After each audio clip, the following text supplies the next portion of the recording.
Channel. कैसे हो आप सब? आई होप आप लोग बढ़िया होगे एंड मैं भी बहुत ही बढ़िया हूँ। अभी भी बस बीमारी से थोड़ा सा कवर कर रही हूँ, थोड़ा सा वायरल हो गया था बस। तो अब मैं ना आज वीडियो बना रही हूँ maternity bag for new mothers. जो डिलीवरी के लिए मदर्स जा रही है उनके लिए, उनको बैग में क्या क्या ले जाना चाहिए। एक्चुअली मैं अभी थोड़ा सा एक्सपीरियंसड हूँ इस चीज़ से रिलेटेड। मेरी ना एक फ्रेंड की, मेरी बेस्ट फ्रेंड की डिलीवरी है अभी विद इन अ वीक और 15 डेज, मुझे भी एग्जैक्ट नहीं पता। तो मुझे वो बहुत बार बोल चुकी है कि मुझे एक बार बता मैटरनिटी बैग में मैं अपने लिए या बेबी के लिए क्या क्या रखूँ। तो मैंने सोचा उसको लिख को दूँ, तो इससे अच्छा मैं उसके लिए वीडियो बना देती हूँ और ये वीडियो और भी किसी के काम आ जाएगी, जिसको ज़रूरत होएगी वो सर्च करके देख लेगा। तो मैटरनिटी बैग में एक्चुअली जो फर्स्ट प्रेगनेंसी होती है ना, किसी को भी आइडिया नहीं होता फर्स्ट डिलीवरी में कि आपको क्या ले जाना चाहिए, कि आप श्योर नहीं होते हो कि आपकी नॉर्मल डिलीवरी होएगी, सिजेरियन होएगा, क्या क्या नीड होएगी। और मेरी फर्स्ट प्रेगनेंसी तो बिल्कुल ही अनप्लान्ड थी, मेरी फर्स्ट डिलीवरी तो बिल्कुल ही अनप्लान्ड थी, बिल्कुल इमरजेंसी में हुई थी, तो मैं तो कुछ भी लेके नहीं गई थी। लेकिन जब मेरी सेकेंड डिलीवरी थी, मैंने अच्छे से ना बैकपैक पहले ही करके रख लिया था कि मुझे क्या ले जाना है क्या नहीं ले जाना, क्योंकि फर्स्ट डिलीवरी में ना आइडिया हो गया था कि किस किस चीज़ की मुझे वहाँ नीड पड़ने वाली है। तो मैंने ना सारा लिख लिया है कि क्या क्या ज़रूरत पड़ेगी, और ये मैं वीडियो डाल दूंगी और उसको भी शेयर कर दूंगी, और बाकी सबके भी काम आएगी, उसके बेबी के लिए भी और उसके लिए भी। तो मैंने फर्स्ट वीडियो अभी मैं बना रही हूँ maternity hospital bag for mothers, newborn की नेक्स्ट वीडियो में डाल दूंगी। तो मदर के लिए सबसे इम्पॉर्टेंट क्या होती है? डॉक्टर्स की फाइल, जो हमारी हॉस्पिटल फाइल है। कुछ हॉस्पिटल्स में वहीं पे डिपॉजिट हो रखी होती है, वहीं पे सबमिट हो रखी होती है, बट इनकेस नहीं सबमिट है ना, तो आप अपने साथ रखें उस पूरी फाइल को। जैसे मैं अपनी प्रेगनेंसी में सेकेंड में ये लेके गई थी पूरी फाइल, फर्स्ट में भी लेके गई थी, दोनों में लेके गई थी, दोनों डिलीवरीज में। तो मेरी हॉस्पिटल की फाइल थी, इसमें सारे डॉक्यूमेंट्स होते हैं, सारे अल्ट्रासाउंड वगैरह, हमारी रिपोर्ट, ब्लड रिपोर्ट एंड मतलब एवरीथिंग, जिससे आपको डॉक्टर को कोई कन्फ्यूजन नहीं रहती, वो सब कुछ चेक कर लेता है, बीपी लो वगैरह, हाई है, कैसा है, क्या है, डायबिटीज़ है या नहीं है, मतलब अगर सिजेरियन होता है तो क्या क्या चीज़ हमें मतलब मेंटेन करके रखते। तो ये सारी चीज़ फाइल में होती है। तो फर्स्ट हमें फाइल रखनी है बैग के अंदर। एक मैटरनिटी बैग ले लो, एक नॉर्मल सा बैग जो आता है ना मार्केट में बेबीज़ के लिए, बहुत अच्छे अच्छे बैग मिलते हैं, डाइपर बैग्स होते हैं, बहुत टाइप के बैग्स होते हैं। मैं बैग्स का भी लिंक शेयर कर दूँगी इसी बॉक्स। तो मेरे पास भी, मैंने भी बड़ा अच्छा सा पिंक सा बैग लिया था सेकेंड टाइम, बिकॉज मुझे एक्सपेक्टेशन थी कि गर्ल होएगी, तो मैंने पिंक सारी चीज़ें रख ली थी, बट मुझे बॉय हुआ था, पर मैंने पिंक उसके साथ भी एडजस्ट कर दिया, ठीक है ये। एंड सेकेंड थिंग है मैटरनिटी पैड्स। एक्चुअली क्या है, ब्लीडिंग होता है कुछ टाइम तक, जितने दिन आप हॉस्पिटल रहोगे उतना तो होता ही होता है। तो मैटरनिटी पैड्स ना हॉस्पिटल से मिल जाते हैं, ऐसा नहीं है नहीं मिलते हैं, बट इनकेस नहीं मिलते तो आपको अपने अपने साइज़ के अकॉर्डिंग रखने चाहिए, बिकॉज साइज इशू आता है कभी कभी हॉस्पिटल में, वो नहीं उनके पास अवेलेबल होता जो हमें चाहिए होता है।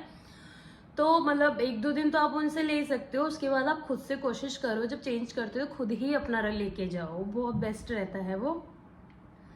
एक ऑइंटमेंट ज़रूर रखना, वैसे तो वो डॉक्टर्स दे देंगे, अगर इनकेस डॉक्टर नहीं देते तो आप ये मंगा सकते हो, मतलब ज़रूरी नहीं कि आप साथ ही लेके जाओ, बट इनकी ज़रूरत पड़ती है बिकॉज पेन वगैरह होता है ना बैक में, तो मतलब थर्ड डे के बाद होता है। कोई कोई हॉस्पिटल्स वाले 5th डे मतलब 5 दिन तक रखते हैं। मैं खुद दोनों सिजेरियन में 5-5 दिन हॉस्पिटल रही हूँ। एंड फीडिंग पिलो, अगर आपकी नॉर्मल डिलीवरी है या सिजेरियन है, एक्चुअली नॉर्मल डिलीवरी में इतनी नीड नहीं होती फीडिंग पिलो वगैरह की, नहीं यार दोनों में पड़ती होगी, नॉर्मल डिलीवरी का मुझे आइडिया नहीं, मेरे सिजेरियन हुए हैं। तो फीडिंग पिलो की नीड भी है, क्योंकि मदर उस टाइम बहुत ज़्यादा इनएक्टिव होती है, बहुत वीक होती है, तो फीडिंग पिलो बहुत हेल्प करता है। आप उसको यहाँ पे रख सकते हो, बेबी को यहाँ रख के आराम से ब्रेस्ट फीड करा सकते हो। बट सिजेरियन में ये ज़रूरत 2 या 3 दिन बाद पड़ती है, क्योंकि एक दिन तक आपको कुछ भी नहीं दिया जाता, पानी वगैरह, 24 घंटे तक आपको ऐसे ही रहना होता बिना पानी के, मतलब लिप्स पे लगा देते हैं बस, बहुत तरसा देते हैं वो पानी के लिए। उसके बाद फिर बेबी को भी फीड कराने के 1.5-2 दिन बाद ही देते हैं, तब तक बेबी या तो फॉर्मूला पिए या घर का दूध, फॉर्मूला ही पिलाते हैं उसमें चम्मच में करके, ज़्यादातर सिजेरियन वाले बच्चों को फॉर्मूला ही पिलाया जाता है। Next is breast pump. Breast pump क्या है, क्योंकि ना मतलब आप रख के लेके जाओ, बहुत ज़रूरत पड़ती है, मुझे खुद ज़रूरत पड़ी थी, मैं दोनों टाइम पे रख के लेके गई थी ब्रेस्ट पम्प। ब्रेस्ट पम्प की नीड क्यों पड़ती है? अगर सिजेरियन होता है ना तो 2 डेज तक आपको फीड नहीं कराने दिया जाता है बच्चे को, तो कभी कभी क्या होता है, लेकिन फीड नहीं किया जाता लेकिन मिल्क आ रहा होता है, तो ब्रेस्ट पम्प से, या कभी कभी पता है क्या होता है सिजेरियन के, जैसे मेरे दोनों बच्चे हैं उन्होंने शक नहीं किया था डिलीवरी मतलब होने के बाद, शक नहीं किया था। तो हमें ब्रेस्ट पम्प की नीड पड़ी थी, हम ब्रेस्ट पम्प से निकाल के तब उसको स्पून से लाते थे। तो ब्रेस्ट पम्प भी नीड है। एंड अपना फ़ोन और चार्जर, क्योंकि हर चीज़ कैप्चर करनी होती है, बैटरी चली जाती है, तो फ़ोन और चार्जर तो ज़रूर ही अपना रख के लेके चले। ऐसे तो घर से भी कोई ना कोई आ जाता है, चीज़ें ले आता है, पर खुद रख के ले जाओ ना तो टेंशन सी नहीं रहती है। टूथब्रश बहुत ज़रूरी है, अपना टूथब्रश, क्योंकि 2 दिन बाद ऐसा बुरा हाल हो जाता है ना कि हमें ज़रूरत पड़ती है। मतलब टूथब्रश तो नहीं करते, क्योंकि मेरे यहाँ ऐसा था कि ब्रश नहीं करते हैं 1 महीने तक, वो सबके यहाँ अलग अलग सिस्टम होता है। तो आप टूथपेस्ट ले जाओ, फिंगर से कर लो। लिप बाम तो बहुत ज़्यादा ज़रूरी चीज़ है अपने मैटरनिटी बैग में ज़रूर रखना, बिकॉज आपको पानी नहीं मिलता, डिहाइड्रेट हो चुके होते हैं, वो दवाइयाँ, इंजेक्शन, सीजर, मैं ये सारा सीजरिंग का शेयर कर रही हूँ, नॉर्मल डिलीवरी का भी। नॉर्मल डिलीवरी में भी यार मेहनत लगती है, तो ना लिप्स बिल्कुल, बॉडी डिहाइड्रेट हो चुकी है, तो लिप्स बिल्कुल ड्राई हो रहे होते हैं, अंदर से सूखा। आप लिप्स बाम से अगर मॉइस्चराइज करते रहोगे ना उनको, तो आप इतनी ज़्यादा वीक नहीं रहोगे, इतने ज़्यादा फ्रस्ट्रेटेड नहीं रहोगे। तो लिप बाम तो ज़रूर रखना अपने साथ। कॉम्ब बहुत ज़रूरी है, बाल इतने गंदे हो जाते हैं ना कि ज़रूरी रख लेना। वाइप्स, बेड से उठने की हिम्मत नहीं पड़ती वॉश करने की फेस को, तो फेस वाइप्स बेटर हैं, ताकि मतलब थोड़ा सा भी स्वेटिंग हो या कुछ भी हो, अपना फेस अच्छे से क्लीन करके आराम से बैठ सको।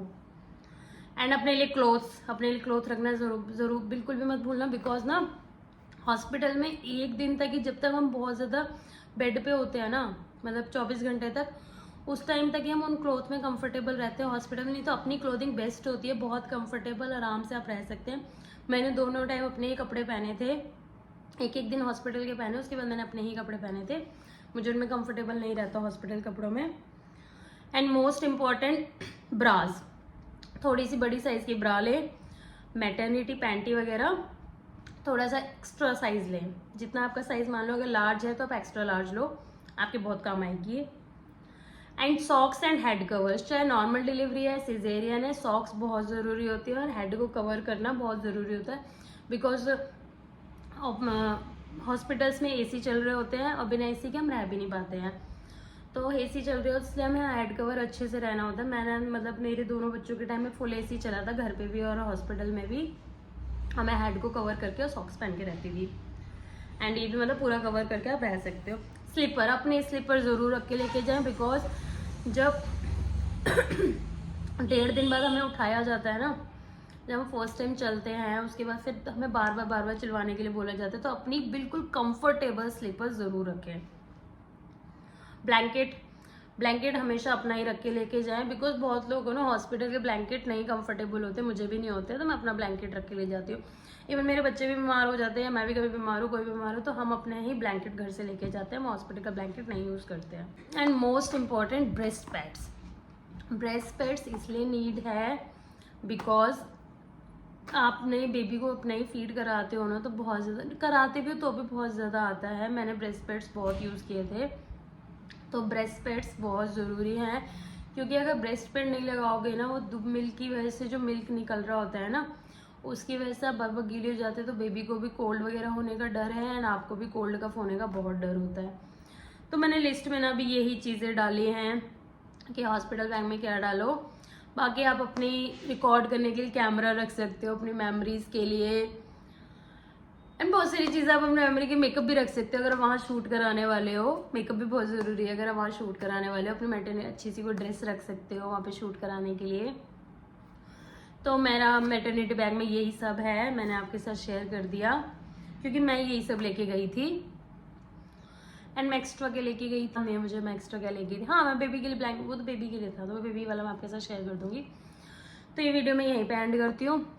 बताना आपको कैसा लग रहा है, मैंने इसके साथ ना सब कुछ शेयर कर दिया, कुछ रह भी गया तो आप मुझे कमेंट में कर देना, तो मैं उसके साथ शेयर कर दूंगी।